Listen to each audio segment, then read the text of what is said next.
За сайн байцгаана уу? Өдрийн мэнд төргий. Өнөөдрийн дугаартаа Шинжлэх ухааны академийн философи хүрээлэнгийн бодлого судлалын салбарын эрдэмшлэгээний тэргүүлэх ажилтан Цанжид доктор багштай хамт ерөнхийлөгчөөс улсын хурлын гишүүнийг игүүлэн татах талаар санал өргөн барьсан байгаа. Хуулийн төсөл өргөн барьсан. Энэ талаар ярилцахаар бид төр уулзаад байна. За танд өдрийн мэнд төргий. За өдрийн мэнд төргий. За хүмүүс энэ улсын хурлын гишүүнийг игүүлэн татах талаар янз бүрийн саналтай байна. Ерөнхийлөгчөөс өргөн барьсан талаар нь энэ ер нь онлын асуудал нь юу гэдэг юм бол хуулийн үндэслэл нь юу гэдэг юм бол энэ талаар тайлж өгөөч. Тэгэхээр яг нь ер нь бол энэ парламентын гишүүнийг игүүлэн татаж болох уугүй юу гэдэг асуудал бол нэлээд дээр үеэс одоо үүссэн эрдэмтдийн улс төр судлаачдын улс төрчдийн маргааныг дагуулсан ийм сэдвэлтэй. Тэгэхээр гол асуудал бол юу вэ нөхөхтэй зэрэг нь улсын хурлын гишүүн одоо парламентын гишүүн юуг төлөөлдөг вэ? Хэнийг төлөөлдөг вэ гэдэг асуудал гол нь байдаг. Ер нь парламентын гишүүн гэдэг бол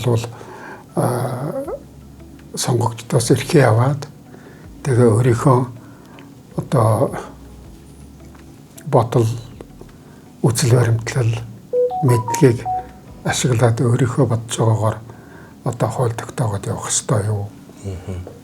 Эсвэл одоо сонгогчдын санаа бодлыг шууд дамжуулж дамжуулсан байдлаар одоо хууль хэлцэхэд оролцох уу гэсэн асуудал гардаг. Тэгэхээр энэ асуудалд бол парламентын гишүүн гэж хэн бэ гэдэг талаар Жан-Жак Руссо, Эдмунд Берк хоёрын одоо онлайн хоёр чиг шугам байдаг. Энэ хоёр чиг шугамар л одоо үндсэндээ онлайн маргаан бол явагддаг юм байгаа. Тэгэхээр Жан-Жак Руссо бол одоо нөгөө нийгмийн хэлэлцээрийн гэрээний онол гэдгийнхээ дагуу ер нь ард түмэн бол бүрэн эрхээ гэдэлдэг. Бүрэн эрх бол шилждэггүй. Шилжихгүй. Тийм учраас ард түмэн бол одоо иргэд сонгогчид бол парламентын гишүүнд тэр бүрэн эрхээ бүрэн шилжүүлж өгөөгүй.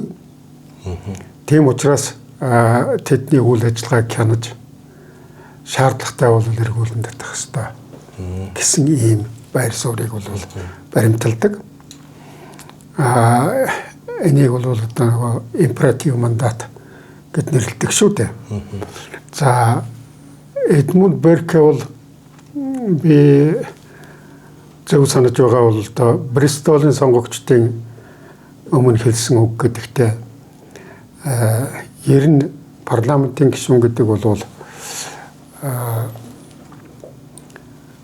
бүх ард түмнийг төлөөлдөг ийм хүн байдаг. Тийм учраас түүнийг эргүүлэн татаж болохгүй гэсэн одоо ийм байр суурь. Нэг тойрогч биш, нэг бүлгэгч биш тийм. Нэг тойрогч биш, нэг бүлгэгч биш. Эргүүлэн татаж болохгүй гэж ингэж хэлдэг. Энийг бол чөлөөт мандатын зарчим гэж нэрлэдэг. За энэ дэлхийн ер нь улс орнууд ардчилсан улс орнууд бол гол төлөв юм чөлөөт мандатын одоо системтэй байдаг л да. За орчин үед энэ асуудлыг бас цааш нь үргэлжлүүлэн судалж байгаа эрдэмтэд бий. Жишээлх юм бол Бернард Маннинг гэдэг хүн бол ер нь парламентын гишүүн гэдэг бол тодорхой ашиг сонирхлыг одоо төлөөлдөг. Бүх ард түмнийгч биш, сонгогчийгч биш, ер нь тодорхой ашиг сонирхлыг төлөөлдөг гэсэн ийм санааг бол гаргасан байдаг. За энэ л бол одоо үндсэндээ энэ асуудлын онлайн гол үндэслэл юм л да. Хоёулаа тодруулаад ярил яг тодорхой ашиг сонирхлыг гэдэг жишээгээр тайлбарлуулъя. За тодорхой ашиг сонирхол гэдэг маань одоо нийгэм маань янз янзын ашиг сонирхлын бүлгүүд хуваарлагдаж байна шүү дээ, тийм ээ. Тэгээ тэрний дотор бол одоо хүч нөлөөтэй тийм бүлгүүд л байна, тийм ээ. Одоо дэлхийн улс орнуудад бол зүгээр би тэр Бернард Манинг гэдэг хүний өмнөөс тайлбарлаж байгаа юм бас зүгээр миний энэ байр суурийн талаар одоо өөрийн санал гэвэл одоо жишээлх юм бол юу гэдгийг юм одоо сүүлийн үед deep state гэж ярьдаг болсон байна шүү дээ. Одоо гүний төр гэж. Тэр маань одоо төрийн үйл ажиллагаанд нөлөөлдөг том одоо ашиг сонирхлын бүлгүүд байна гэж ингэж хэлдэг. За энэ маань бол одоо Америкийн нэгдсэн улс, Орсын холбооны улс, ерөн аль ч орнд бол гүний төр байна те. Байдаг. Ийм зөвлөлтэй. Хоёул гол сэдв рүүгээ буцаад орвол яг эгүүлэн татахыг одоо яг практик дээр ашиглаж байгаа энийг яг хууль болгоод хэрэгжүүлж байгаа улс орнууд байд юм болов. Тийм. Гэхдээ энэ бол их тийм түгээмэл биш. Тэгвэл бол би. Байхдаа бол хоёр төвшөнд байна. Нэгдүгээрт нь бол одоо дээд төвшин буюу улсын парламентын төвшөнд.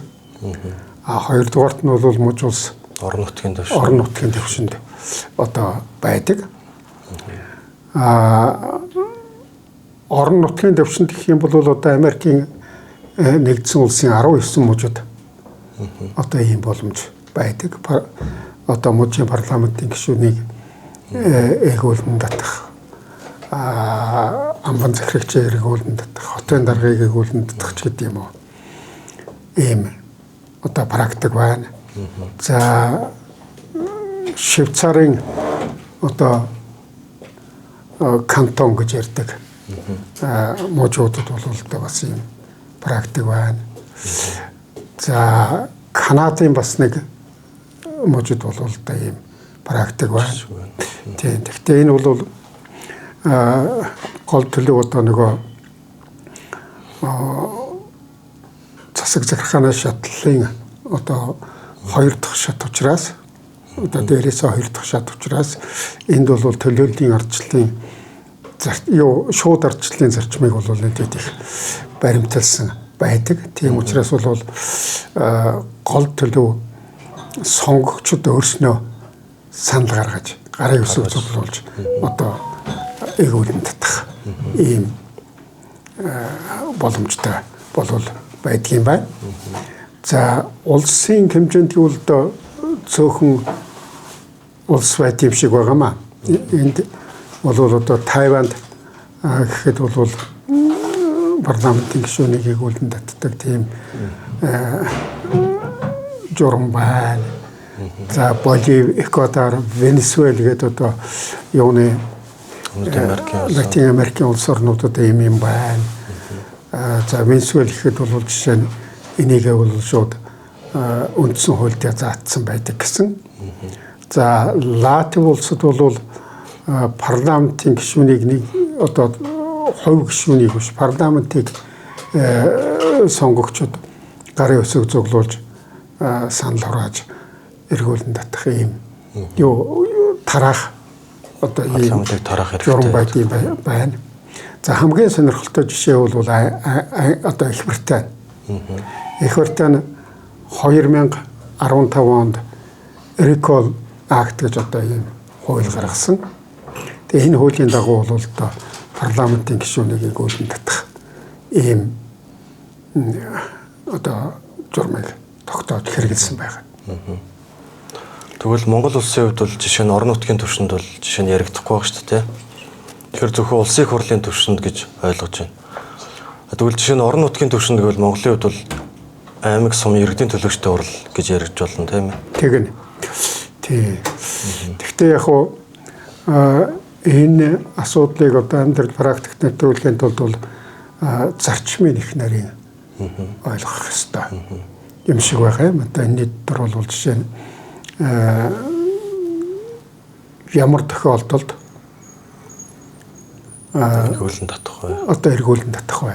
Өөрөөр хэлбэл тэр эргүүлэн татах шалтгаан.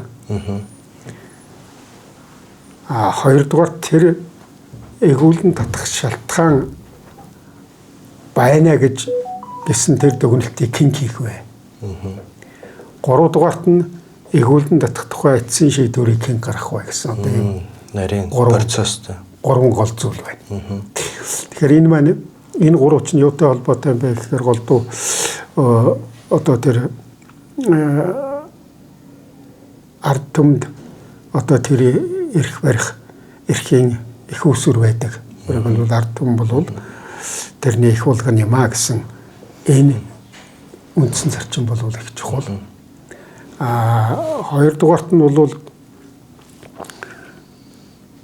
улс төрийн одоо элдв өрсөлдөөн сөргөлдөөнөөс болоод энэ яг энэ хүн бол ийм зөрчил гаргалаа гэдгийг тогтооход бол хэцүү байдаг. Өндөрлөлтөө. Зарим нь бол одоо ийм одоо зөрчил ийм гэмтгэрэг үлдсэн байна гэдээ ингээд яриад байдаг. Зарим өөрөө бол үгүйсгээд байдаг. Зарим нь бол зарим одоо хүмүүс бол энэ хүн тийм ч юм хийгээгүй байх шиг байна гэдэг.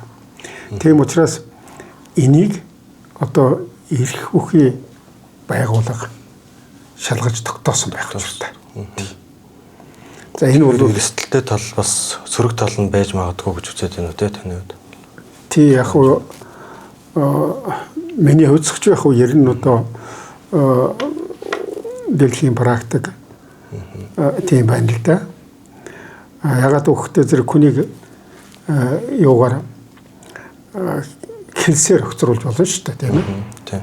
Ялангуяа одоо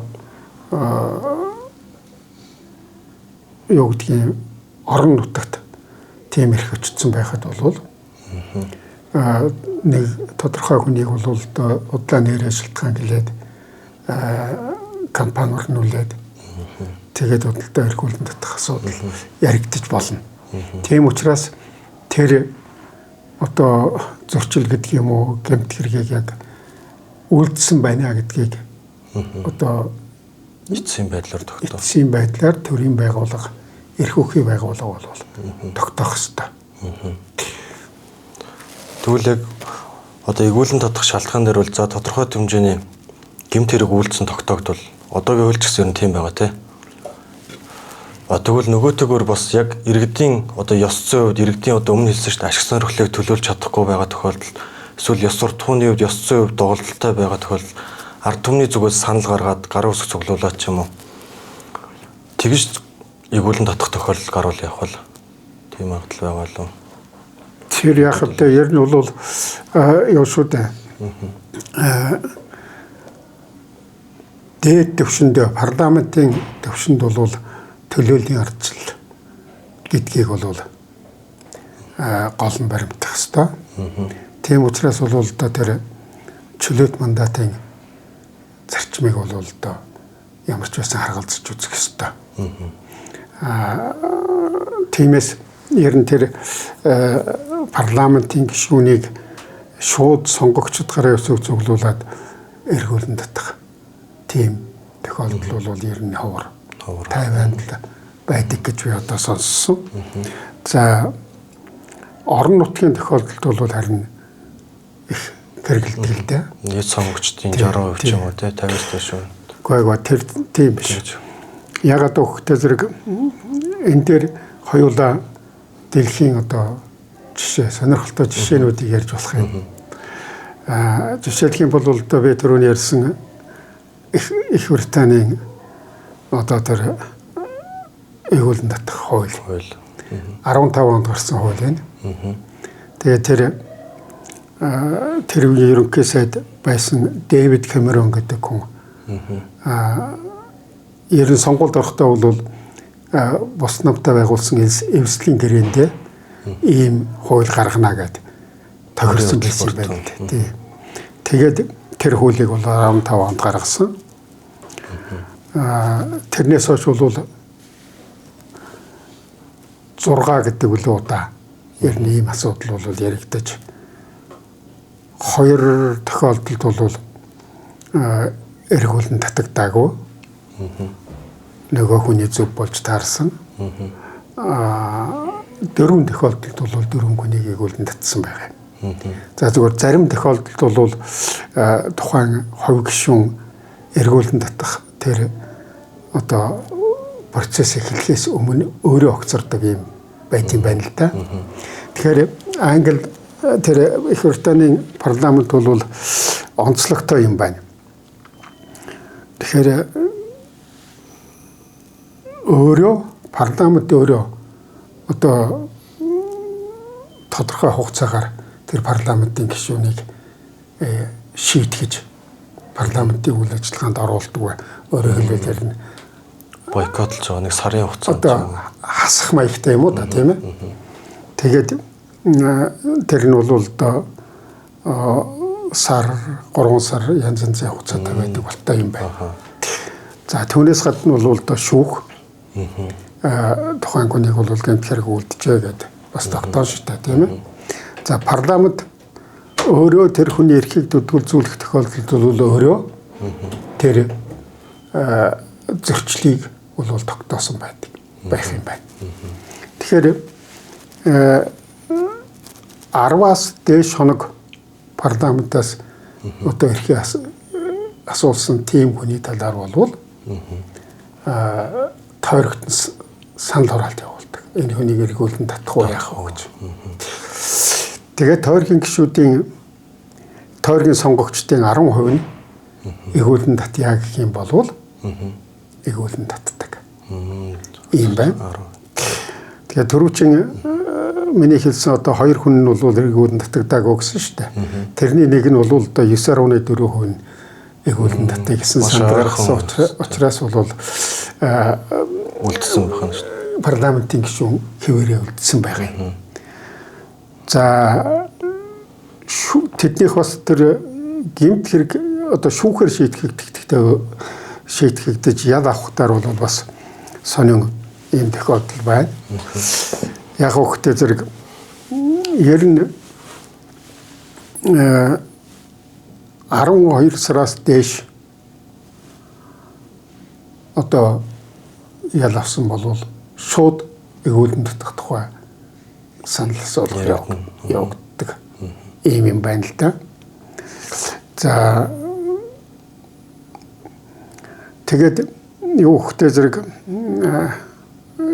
шууд одоо эргүүлэн татагддаг ер нь бол 12 сараас доош ял авсан тохиолдолд бол нөгөө санал асуулга явагддаг. Иргэдээ санал асуулга.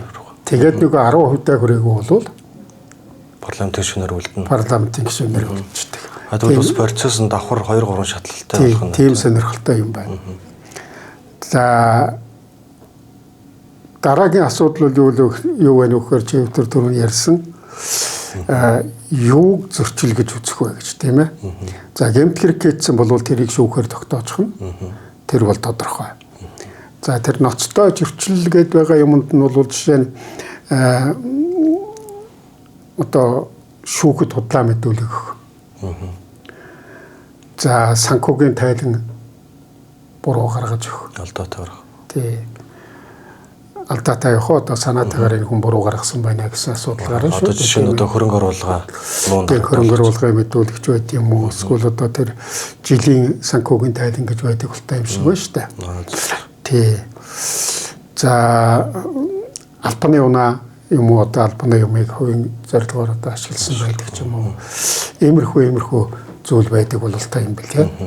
Гэхдээ зэрэг энэ их Британийн туршлагаас юу харагдаж байна вэ гэхээр зэрэг одоо миний төрөлжин хэлээд байсан 3 чухал зарчим чинь байна шүү дээ. Нэгдүгээрт нь бол зөрчил гэж юу үзэх вэ гэж юу хэлэх вэ гэдгийг бол тодорхойлно. Тодорхой байна тийм үү? Сайн хэлсэн зүйлүүд. За энийг албан ёсоор тогтоодог газар нэг бол шүүхнийг бол парламент өөрөө эцсийн эцэст огцруулах уу юу гэдэг шийдвэрийг сонгогчд гаргаж байна. Гэхдээ яг нь ер нь бол одоо нэгэнт зөрчил юм уу гэмт гаргасан хүн бол огцорч явах ёстой л доо.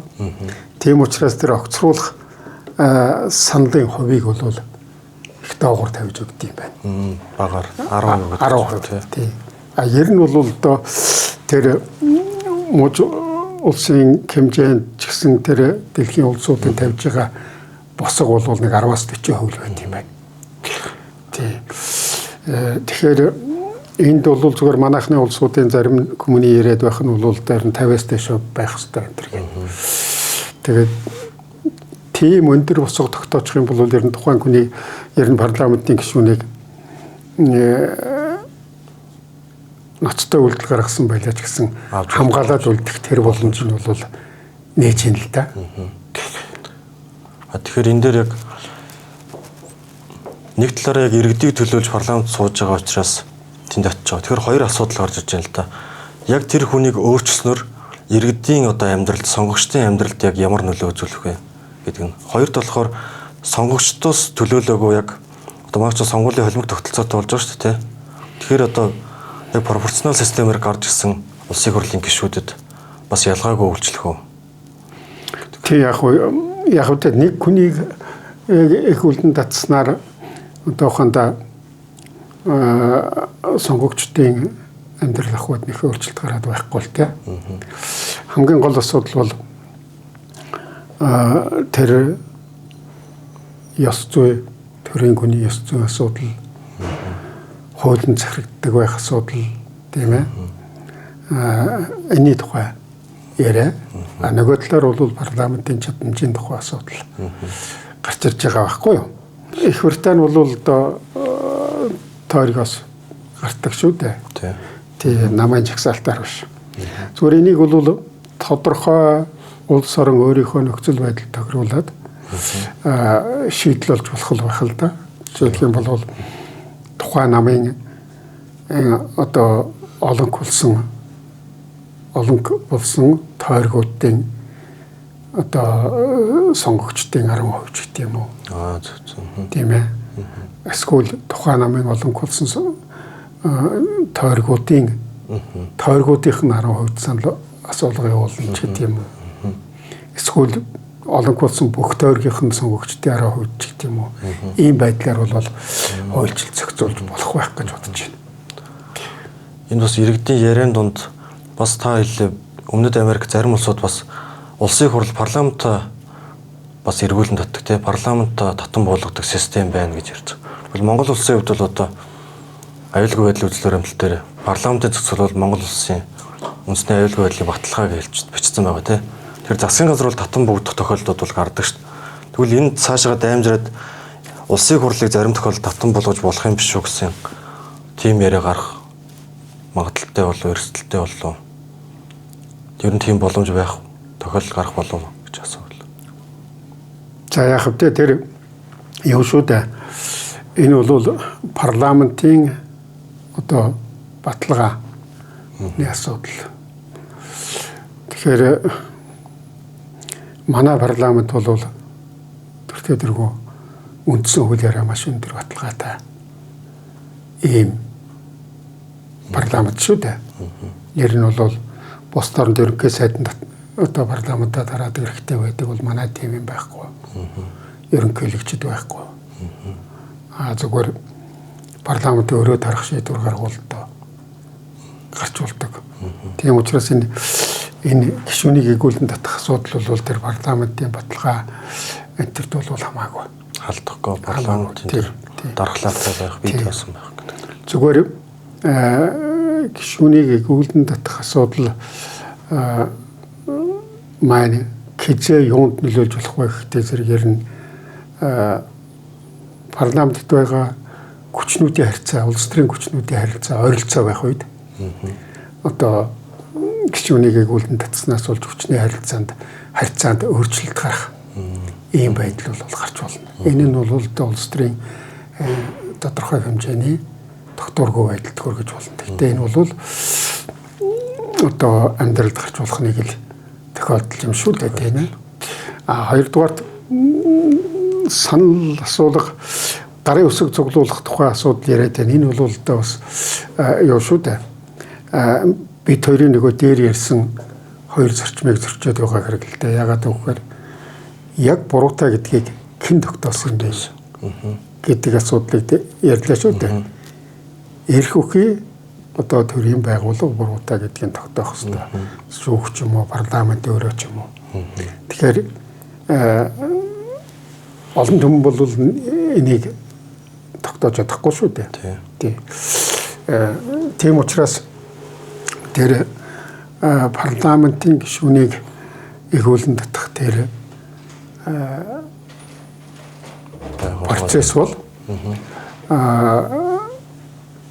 яг ийм зөрчил гаргалаа гэдгийг эрх үхий байгууллага тогтоогоод тэгээд ингэсэн байгаа тохиолдолд энэ хүнийг парламентын гишүүн хэвээр нь байлгах уугүй юу гэдгийг сонгогчид шийддэг ийм л байгаа юм. Тэгэхээр юу байна л да бас яг улсын төв парламент уу мужийн парламент уу гэдгээс хамаарат ялгаатай. Жишээ нь Америкийн нэгдсэн улсын энэ бол ер нь яг ийм зөрчил гаргасан болов гэсэн ийм одоо тогтсон юм байдаг юм байна лээ тэр мужи улсын парламентын хувьд. Ерөөсөө ямар ч шалтгаан дурдахгүйгээр одоо жишээ нь огцруулах игүүлэн татах одоо ийм санаачлаг гаргаад гараа өсөв цуглуулад явж болдог. Зарим мужид нь бол мэдээж хэрэг одоо ёс зүйн зөрчил гаргалаа гэдгийг юм уу ийм байдлаар угсаалт бол ханддаг юм байна. Тэгээд Америкийн нэгдсэн улсад бол жишээ нь одоо тэр мужи улсын парламентын гишүүнийг огцруулж чаад дараагаар нь бол нөхөн сонгуул явдаг. Зарим тохиолдолд бол шууд энэ хүнийг огцруулад энэ хүнийг сонгох гэж байна гэсэн тийм одоо давхар санал асуулга явуулдаг юм байна. За Канадын нэг мужид байхаа тэр мужийн парламентын гишүүн огцорсон тохиолдолд суудлан шууд хүчингүй болчихдог. Өөрөөр хэлбэл нөхөн сонгуул явуулах шаардлагагүй болж. Англид бол нөхөн сонгуул явагддаг. Гэх мэтлэнгийн ийм одоо улсын практик бол өөр байна л та. Тэгэхээр бас энэ дэр тэр хүнийг одоо гин буруутайг нь тооцож байгаа байгууллагуудын бие даасан байдал бас нэлээд чухал болж ирэхээр байна. Улсын хурлын гишүүнийг одоо тогтоох ёс зүй хороо ч юм уу эсвэл шүүх авилгалтай тэмцэх газрууд энэ байгууллагууд хэрвээ шийдвэр гаргасан тохиолдолд тийм асуудал игүүлэн татах асуудал яригдана гэж тооцвол тэр байгууллагууд нэлээд нөлөөтэй болж ирэхээр гэж тооцох уу? Яг хэвээр энд бол одоо авилгалтай тэмцэх газар бол тэр өгөөдсөн шийдвэр гаргахгүй шүү дээ. Зөвхөн асуудлыг шалгаад шүүх хичээлжүүлж болно. Шүүх гэмтлийн тухайд бол одоо шүүх шийдэн шүү дээ тийм ээ. Зөвхөн зөрчлийн тухайд бол одоо Английн жишээгээр бол парламент өөрөө шийдэж байна. Тийм үү? Шийтгэл оноож байна. За зөвхөн манайд одоо ямар байх юм парламент өөрөө тийм журамтай болох юм уу? Тэгвэл их хурлын тухай хуулинд өөрчлөлт оруулж таарна. За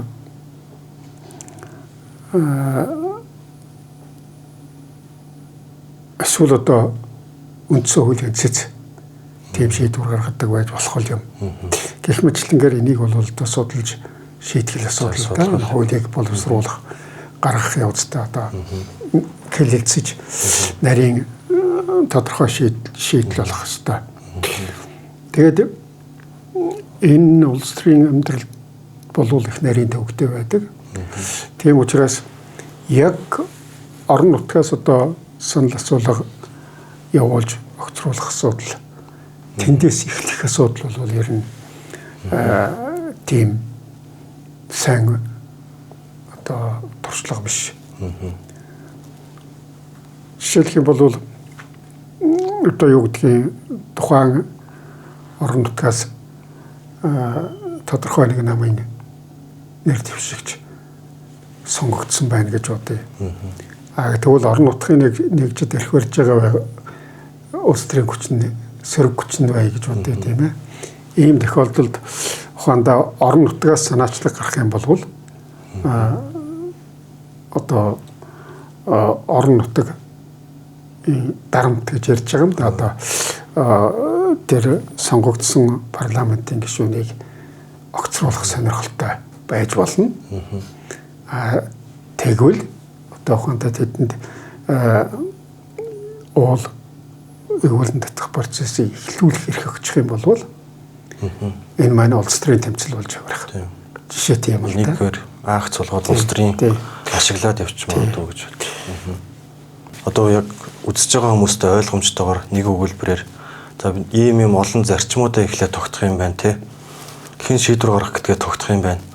За энийг одоо эцэст нь гээд хүмүүст ойлгомжтойгоор нэг өгүүлбэрээр ингээ багцлаад хэлвэл ер нь цаашдаа энэ талаар илүү судлах шаардлагатай юм уу? Эсвэл практикт нэвтрүүлээд шууд оролцох шаардлагатай юу?